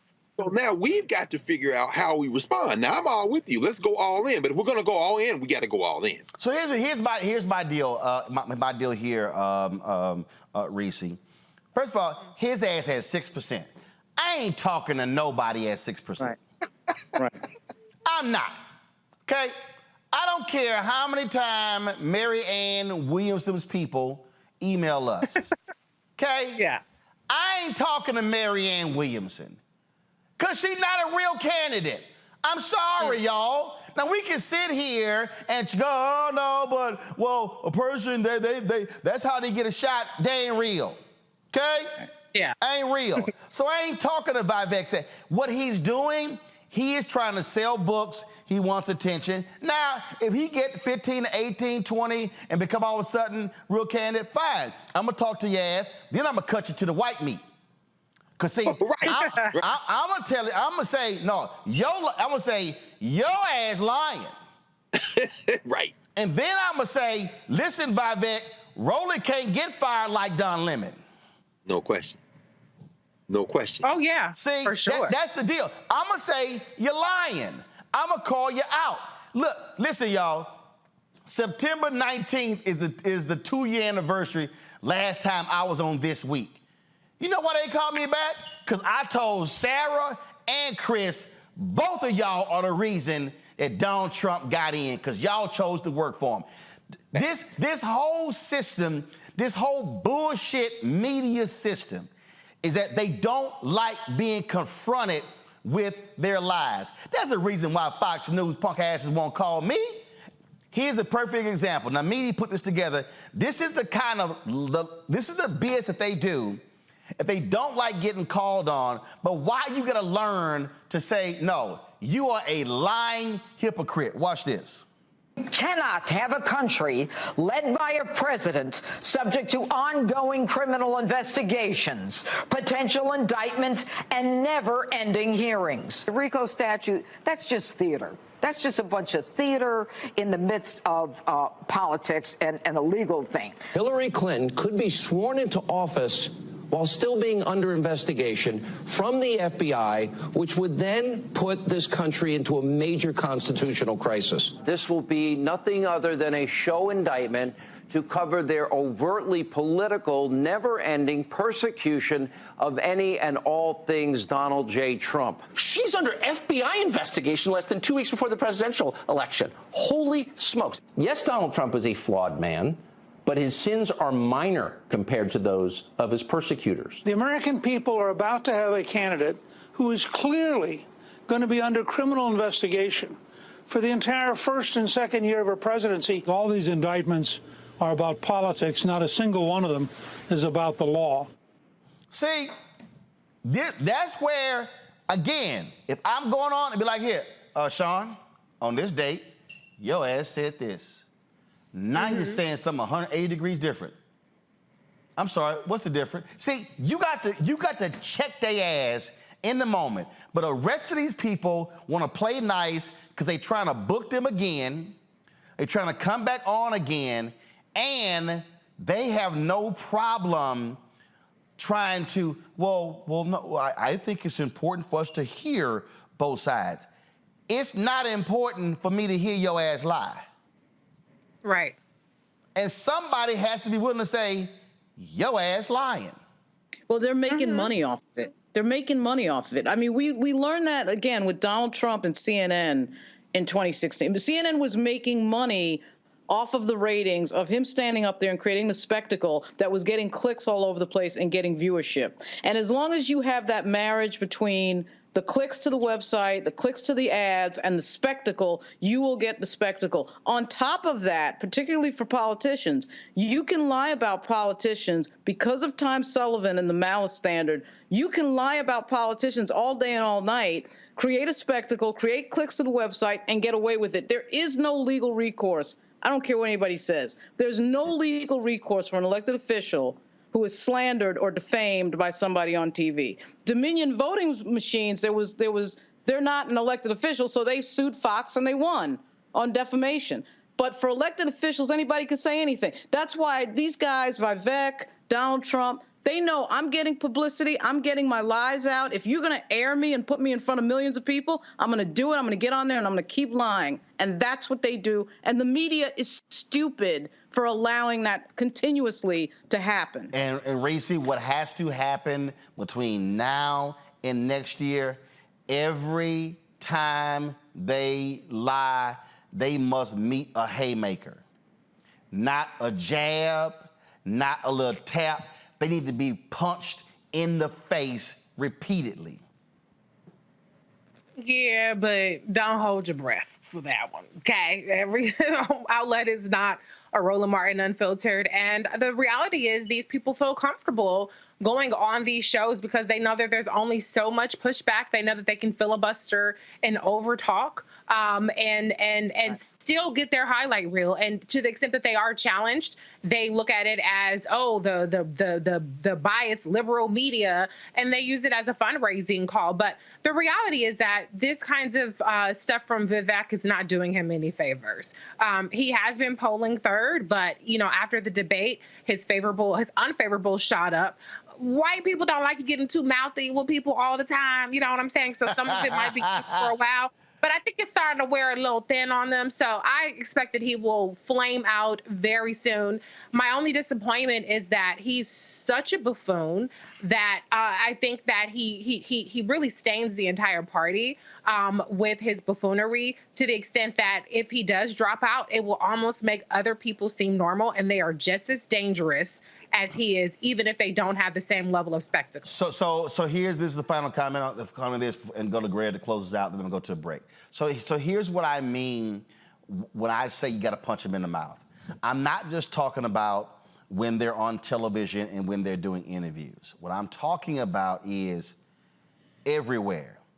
Oh, so y'all were a little upset when a couple of new Black Panthers stood outside of a polling location. Oh, so now y'all want to change the rules to where your little poll watchers can now just roll up on folks and listen in on conversations. Okay, I'm just waiting for the group to say we're going to recruit 5,000 Black folks nationally to roll up in white polling booths and white polling locations, in red polling locations, and for them to freak the hell out when they see 10, 20 Black men rolling up as poll watchers. See, every time they have one of these news conferences, it needs to be folks with their standing behind there with signs and blowing whistles and driving their ass crazy. Because see, what the Ed Blooms are doing with these lawsuits, what they are essentially doing is they're harassing Black America. That's what they're doing. And what I'm saying is, as you know, Greg, I would like to say, you got to break their backs. This is not the time for us to be nice.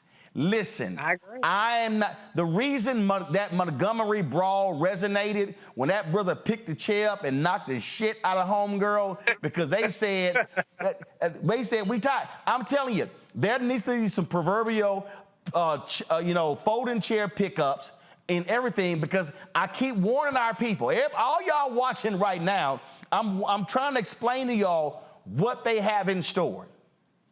They are literally doing it. People need to understand something, Greg. These people right now in this city, so everybody who's watching, 2 blocks that way is the White House. Yeah. About 10 blocks that way is the Heritage Foundation. Yeah. And you know what these folks are doing? They are meeting and they are planning and they are looking at what Trump did those 4 years. And they have already created a massive plan to take over every facet. There will be no separation. There will be no walls. It won't be all political appointees and then folks who work for a long time. No, they literally have already said, we are going to fire people who disagree with us politically. They are, they have got, y'all don't understand, all you people who are watching and listening. They literally have just maps and charts and white papers saying we're going to fire tens of thousands of federal workers who do not agree with our ideology. Mm-hmm. Right. That's their plan. They want to put the control of the FCC in the White House. Donald Trump has said, I am going to use the IRS and the Department of Justice to go after my political opponents. So some of us can sit here and play around, but I'm telling you right now, if the Republicans, they already got control of the House. If they keep the House and they get the Senate and they get the White House, mark my word, on September 7th at 7:35 p.m. Eastern, what this panel said, so I don't want to hear nobody saying, Greg, I can't believe what's happened, because we told y'all asses what they were going to do. Greg, go ahead. Yeah, no, I agree with you. I mean, I really don't care. I'm not in the kind of I told you so person. Because I am. I'm petty like that. I know, but I mean, I'm King Petty. Go ahead. No, it's not pettiness, man. I mean, part of it, I think, is just, I don't want to say frustration, but, it's a situation where we've seen this before. We are in uncharted territory, but we're also not. Go back through the history of this funky place and see where there have been spikes in moments of open violence. I keep referring to the 1850s, but you can come to the 1920s and 30s and the huge anti-Catholic movement when they were still forming whiteness. You can see the attack on the Japanese and others. These moments come just before inflection points, and they've been building this inflection point since the 1960s. They finally have their numbers straight.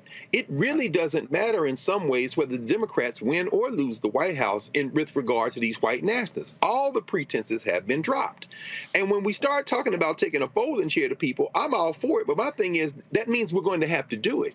Brian Kemp, the governor of Georgia, for example, gets no credit for saying anything about Fani Willis. Why? You, sir, are white nationalists. You purged hundreds of thousands of black people up, and you stole an election from Stacey Abrams. You, sir, get no credit. See, our problem is when somebody white acts like they got a little bit of sense relative to a nut, the way Reese just said, we say, well, they sound a little bit. Nikki Haley is insane. Understand that she is polling neck and neck or a little bit above Joe Biden if you put her in a matchup, because people might say, well, Vivek is crazy and we don't want Donald Trump. So Nikki Haley seems like, no.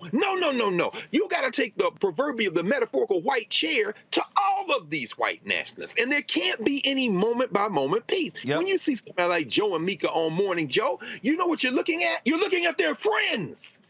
So this oh, what's going on now? No, hell no. Y'all guilty too. You platform these people. Yep. These boys gonna run it till the wheels fall off. And my question to everybody now watching this and the people who need to spread this is this: will you support a place that is going to speak truth to power, or you just gonna be along for the ride? Because understand, if they get back in power, you better get the strap. And if they don't get back in power, you better get the strap, because in America, you can kill a black woman or black man in the street and have nothing to do with it. You can kill them in jail. You can kill them in the dollar store. You can ride up in their collars. You can slap them around in the park. Nobody get in trouble. So it's already happened. The only question is, when are we going to get off the mat? And just in case y'all thought what Greg said, well, y'all must have maybe went too far. I'm going to go to break. This is Mike Huckabee. And this is what this Yahoo said just the other day. Do you know how political opponents to those in power are dealt with in third world dictatorships, banana republics, and communist regimes? Well, it's simple. The people in power use their police agencies to arrest their opponents for made-up crimes in an attempt to discredit them, bankrupt them, imprison them, exile them, or all of the above.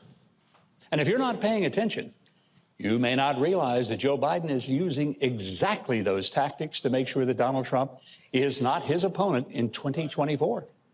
Here's the problem. If these tactics end up working to keep Trump from winning or even running in 2024, it is going to be the last American election that will be decided by ballots rather than bullets. Do you know how political opponents to those in power are dealt with in third? Now, go back full screen. I want y'all to show y'all where this aired. World dictatorships. Look at that top right, left-hand corner. That was on TBN. The Trinity Broadcasting Network. Mike Huckabee was talking to those white evangelicals, and it's a whole bunch of black people who also watch and support TBN.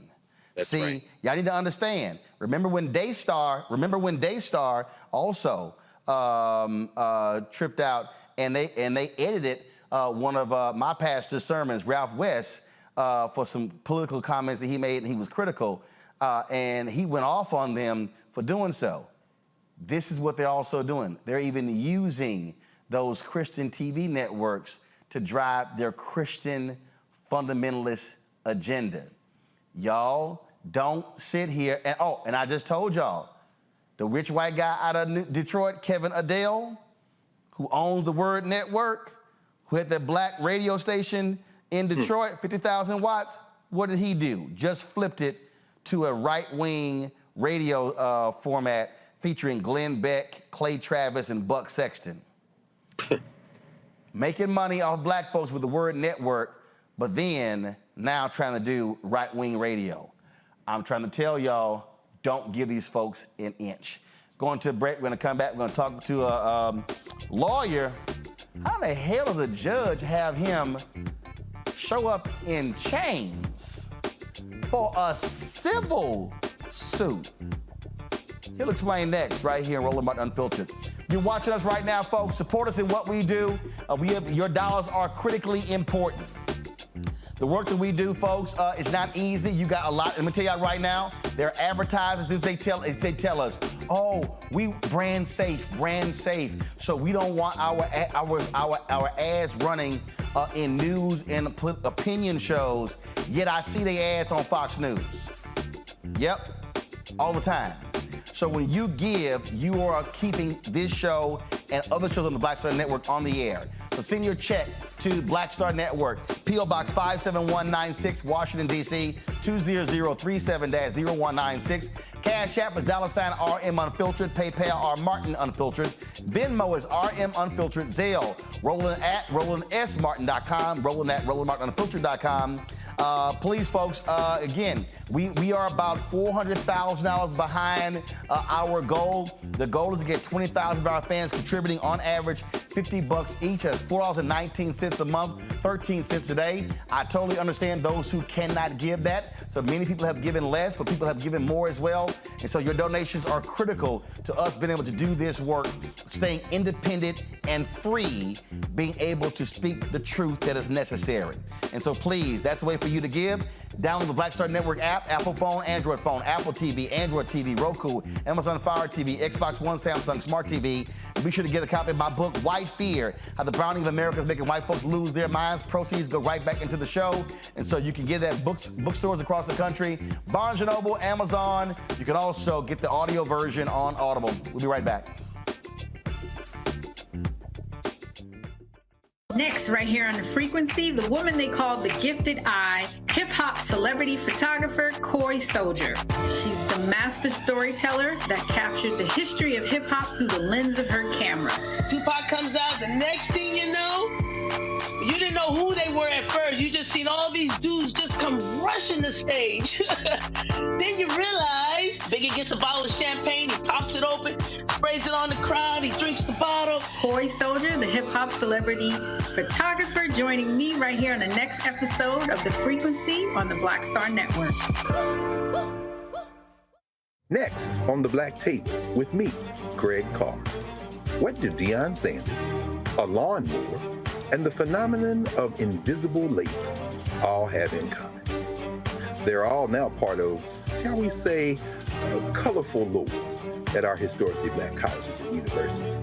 Our Master Educator Roundtable convenes to explain it all as we explore the good, the bad, and the downright ugly of one of Black America's national treasures. That's next on The Black Table, right here on the Black Star Network. On the next Get Wealthy with me, Deborah Owens, America's Wealth Coach, Black women are starting businesses at the fastest rate than any other segment. However, finding the funding to build them is challenging. On our next Get Wealthy, we're going to talk with author Catherine Finney, who wrote the book, Build the Damn Thing, and she's going to be sharing exactly what we need to do to achieve success in spite of the odds. As an entrepreneur of color, it's first, building your personal advisory board. I think that's one of the things that's helped me the most. The personal advisory board are the people who are in the business of you personally, and want to see you succeed. That's right here on Get Wealthy, only on Black Star Network.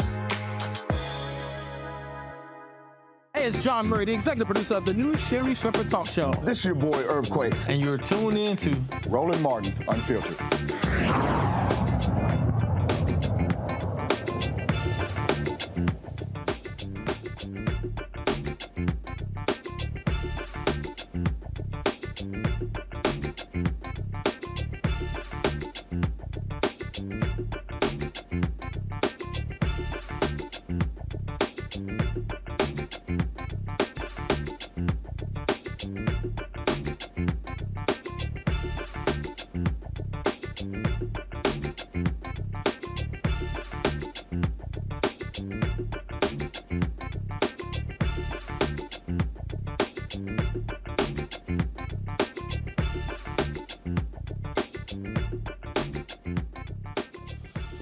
Folks, on May 3rd, a Black Pittsburgh lawyer and former NFL player says he was arrested, dragged into an Allegheny County courtroom in shackles, given 15 minutes to negotiate a civil lawsuit to regain his freedom.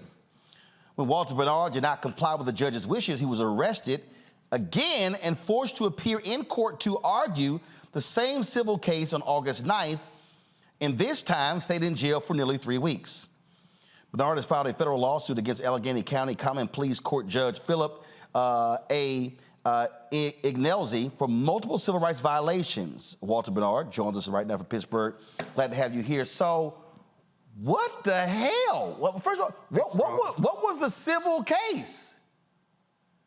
Yeah, so just to give you a little bit of background, the case was about my brother, who's also my business partner. We had opened an escape room, and escape room was like a place where families could come enjoy different activities for the weekend. We did corporate events. We were very active in the community. The way that our business ran, it was designed where it required certain automation. So we needed a minimum of 4 people to operate the different activities. COVID happened, and when COVID happened, we were shut down. The governor governor of Pennsylvania put in a mandate that required businesses to not operate. If we were to operate, we would be fined $10,000, I believe. And there was a clause in our lease agreement. A lot of attorneys refer to it as a force majeure clause. The clause allowed us to abate the rent abate the rent just means we weren't required to pay the rent as long as we were shut down. So we desired to exercise that clause. The landlord said he wasn't going to recognize that clause, and he threatened that he was going to sue us, which he ultimately did. He said, you have two options. You can either continue paying the rent, even though you're shut down, or you're going to terminate the lease. At that point, we went and we sought a commercial real estate attorney, and he argued that the ability to operate our business, it was impossible because we were shut down. So landlord goes and he says, all right, well, does that mean you're going to terminate the lease? Our landlord sent, our attorney at the time sent the landlord a notice and said, because you're not going to basically exercise or follow and adhere to the terms of the lease, we're just going to, we want to terminate it. We never heard back from the landlord. Next thing we know, we get filed a lawsuit for possession of the premises and for money damages. The lease how much were they trying to recoup? They were trying to recoup $100,000 because the lease contained an acceleration clause. Okay, but what I'm confused by is, how does a judge order you to settle a suit and then have you arrested in shackles in a civil case? I've never heard of a judge doing this in a civil case. Yeah, so that's puzzling a lot of experts. What ultimately happened is they sued us for an acceleration. The lease also contained an acceleration clause. So the original judge of the case says $100,000 for the plaintiff landlord. And with that being said, he also stated that we were to be credited because the reason why we vacated the premises was because while we were shut down, the landlord came and stole thousands of dollars of our items. He came in and stole from us. I understand in terms of, you know, the ups and downs of it, but here's what I'm trying to understand. First of all, was there an ongoing trial? There was not an ongoing trial. It was just a lawsuit. Yes, it was a lawsuit. What happened was the judge Ignazzi, he was not the original judge of the case. The original judge of the case said, I retain exclusive jurisdiction of the case, meaning he oversees all matters of the case. Right. There were still underlying issues that need to be settled. And Ignazzi jumps in as another judge, and he listens to the. Wait. So one judge is assigned this case. Correct. And y'all were dealing with that judge. Correct.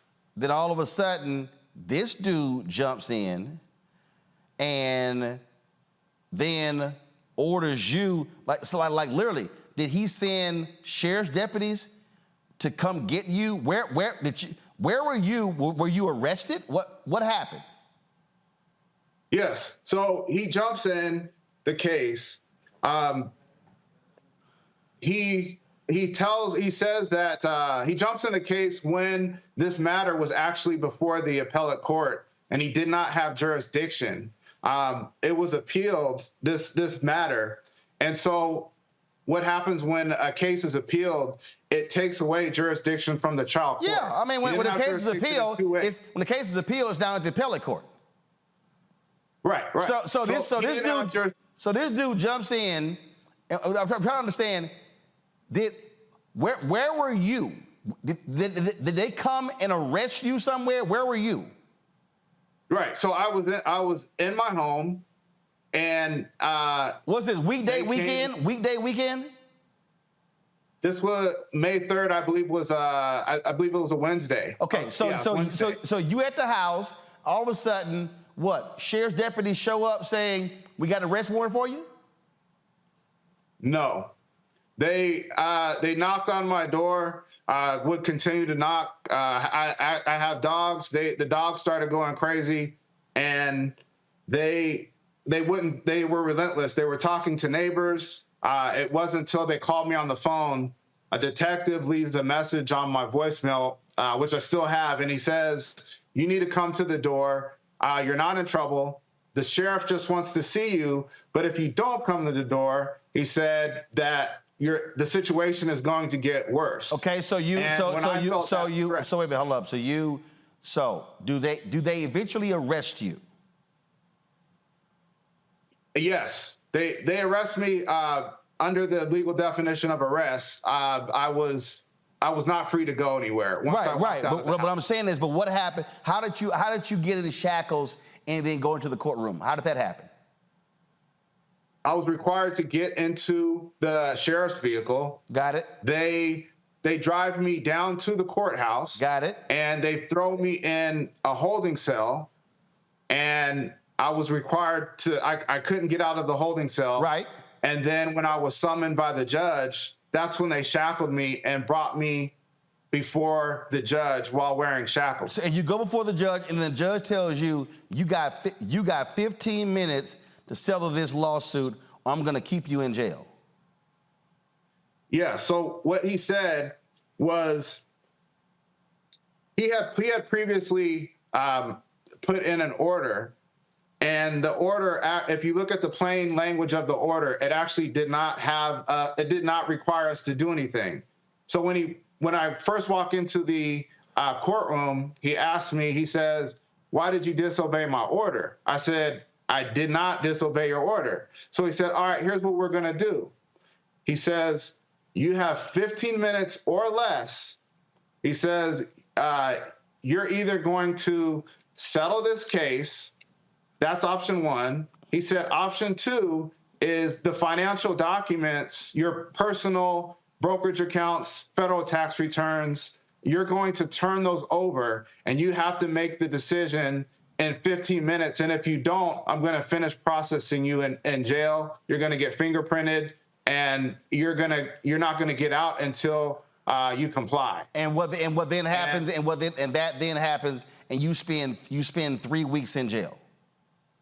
No. So this was the first time. So what ends up happening is he goes back to his chambers.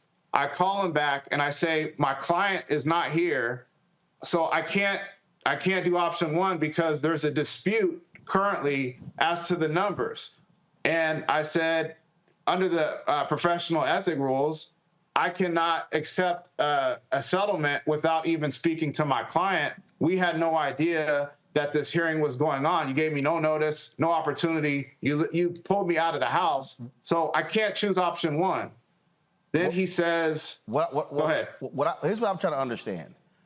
What I'm trying to understand is, one, have you filed a complaint, a judicial complaint against this judge for overstepping his bounds?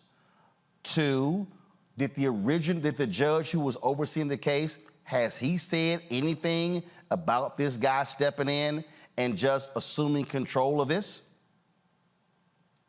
So that's your question. Yes, there was a grievance filed by myself against the judge. Got it. He also filed one against me, and the original judge did not step in. What ended up happening the rest of the day is I said I have to pick option two, and he gave me interrogatories, which are formal legal questions provided by opposing counsel. Opposing counsel starts asking me questions. When I try to object, the judge threatens me. You're not allowed to object. If you continue to object, I'm going to put you in jail. So I'm answering these questions under duress. I don't have documents. He's asking me about stuff that I felt. And questions persist, and you eventually get put in jail. So So he lets me go, but he tells me that I have 10 days to produce the documents. Okay, so this happened in May. This happened in May. Yes. Okay, this happened in May. All right, so you file a lawsuit. Okay, where does the case stand? First of all, has the appellate court ruled on this case? So what ended up happening is the appellate court ended up quashing the appeal. They never end up ruling on the matter that was on appeal. However, while it was on appeal, he issues a contempt order against me. Wow. When he didn't have. Go ahead. No, I'm saying, wow. I mean, I'm just trying to understand. I've never heard of a case waiting an appellate decision and the judge stepping in here. I got about 60 seconds left. I got to ask you this question here. All right, so you filed a lawsuit. You filed it against this judge? Yes, I filed it against this judge. But while the lawsuit was pending, he comes back when I'm at a hearing in August the 9th. I'm at a hearing and he causes me to be arrested. And then he leaves me in jail for 21 days. And I had no ability to get out. In Pennsylvania, when you're picked up on a warrant, such as I was picked up on, you have 72 hours to get released. He refused to hear my case within 72 hours and left me incarcerated. We tried to file an emergency motion to get me out based on my civil rights being violated under the 72-hour rule. And he refused. I wrote a check while being shackled in court on August the 21st. And after writing a check just to try to settle the case, it remained in jail for another week. And that's after we settled the case. That is absolutely crazy. Well, hopefully you will get some recourse in this absolutely crazy case. I've never heard of a judge, again, having somebody brought in and then they're shackled in order. You got 15 minutes to settle a civil suit. That's just absolutely crazy. So let us know what happens next. All right, thank you. That is, but this goes to show you, Lauren, again, the crazy legal system we have. And for all those people out there, Lauren, who say judges don't matter. Thank you. Well, there we are. Obviously, judges do matter. There's some antebellum South stuff, but it's not in the South. It's in Allegheny County in Pennsylvania. I don't understand how this hasn't been dealt with already. Obviously, it's almost like it was kidnapping or something. It's sort of a strange situation. Anytime you talk about shackles as somebody with a nonviolent offense, and in this case, a civil litigation moment, it makes no sense. It sounds like the judge has some sort of had some sort of attitude of, I'm going to show this guy, I'm going to show you, who's in charge here, and obviously overstepped his authority. The thing I tell people all the time, Reese, is understand judges have significant power. I mean, look at the judge. Remember the woman in Philadelphia in the Meek Mill case, the decision that she made? And so again, it trips me out when I hear these people who say, oh man, these judges that abide in that point, that shit don't mean nothing. I'm like, you out your damn mind. Right. And this judge. And this is not a federal judge, but whether you're a federal judge, a state judge, or a local judge, judges have power, and they can abuse that power. Well, that's the key point, is the abuse of power. I mean, he wasn't vested this power, but he was able to weaponize the appearance of having power to get the police to do what he wants to do, to get the prisons and the jails to go along with what seems to me to be false imprisonment and, like Lauren said, kidnapping. And I would add extortion, okay? When you are basically doing the bidding of a business owner to extort money, tens of thousands of dollars, out of a person under duress. This is absolutely an outrage and disgusting. And unfortunately, this person, without any other recourse, is on the bench until 2030. And so it absolutely does matter who you put on the bench. It matters who you elect, who will appoint judges in cases where judges are appointed. And so this is just another one of those issues. And the fact that this is civil and it's turning into a carceral situation for an attorney. Throw respectability politics out the window. There's no profession, there's no socioeconomic class that can shield you from being Black and from white power being weaponized against you. Look, we see what happens here, and again, you can be an attorney, Greg. It don't matter when one of these judges get a bug up their asses. And keep in mind, was it I'm trying to remember, was it Connecticut or was it Pennsylvania, where you had that judge who was in cahoots and he got a whole lot of money and he was throwing Black kids in that private prison? Again, This is why I keep trying to warn people. Stop sitting here saying that these judicial races don't matter. They don't matter until one of your family member get in trouble. That's exactly right. And as Reese said, he's on the bench till 2030. It's an elected position. I don't know who this guy Ignelzi is. I don't know what his record is. I know he practiced many years in the courts there in Western Pennsylvania. But, it's very important. I mean, there are a couple of things. I mean, first of all, if this is for any law student who's taking professional responsibility at law school, or any lawyer will tell you this has the potential not even to be over with this foolishness, because this boy then filed a lawsuit. Not a lawsuit. He's filed a complaint with the Pennsylvania Disciplinary Board against Brother Bernard. That might interfere with his ability to practice law.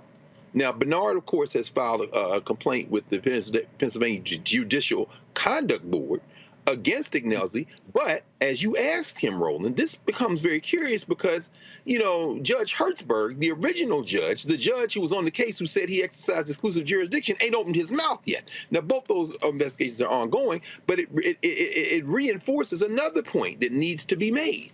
Just like there's a blue wall among the bounty hunters that we call the police, there's a black road wall among judges. Yep. So you have to be real careful. I mean, y'all gonna back this boy on this? But I tell you what, if he prevails on it, watch how it flips very quickly. And finally, this man wrote an $80,000 check and still went to jail. I ain't got $80,000 to write a check for. Now, I can't even imagine what that felt like. Because at the end of the day, if you get in the grips of one of these people like this and the system is not going to back you, this guy clearly thinks he can get away wherever the hell he wants to get away with. And that becomes a system that when we turn on it and people want to know why, you can pull this case up and add it to the litany of abuses. And there you go. All right, folks, that is it for us. Lauren, Reese, Greg, I appreciate y'all being on today's panel. Thank you so very much. All of y'all who are on YouTube, if y'all had not hit the like button, hit the like button, y'all. It ain't that hard. Hit the like button. It impacts the algorithm. Trust me, that impacts the revenue we generate. Speaking of revenue, support us in what we do. Join our Bring the Fuck fan club. Send your check and money order to P.O. Box 57196, Washington, D.C. 20037-0196. Cash App, $RM Unfiltered. PayPal, R Martin Unfiltered. Venmo is RM Unfiltered. Zelle, Roland at RolandSMartin.com. Roland at RolandMartinUnfiltered.com. And, of course, support us in what we do. Download the Black Star Network app, Apple phone, Android phone, Apple TV, Android TV, Roku, Amazon Fire TV, Xbox One, Samsung Smart TV. And be sure to get a copy of my book, White Fear, How the Browning of America is Making White Folks Lose Their Minds. Available at bookstores nationwide. Of course, Target, Books A Million. Get it from Barnes & Noble, Amazon. Order the audio version on Audible. Folks, that's it. I'll see y'all tomorrow. Shout out to my Houston Astros. They beat the hell out of the Texas Rangers. 16 home runs in that series. We coming for y'all asses. And the rest of y'all people who the Yankees fans, yeah, I'm sorry. Y'all in last place. Deal with it. All right, I'll see y'all tomorrow. Holla! Folks, Black Star Network is here. Oh, no punches! I'm real revolutionary right now. Support this man, Black Media. He makes sure that our stories are told. Thank you for being the voice of Black America, Roland. Stay black. I love y'all. All momentum we have now, we have to keep this going. The video looks phenomenal. See, there's a difference between Black Star Network and Black-owned media and something like CNN. You can't be Black-owned media and be scared. It's time to be smart. Bring your eyeballs home. You dig?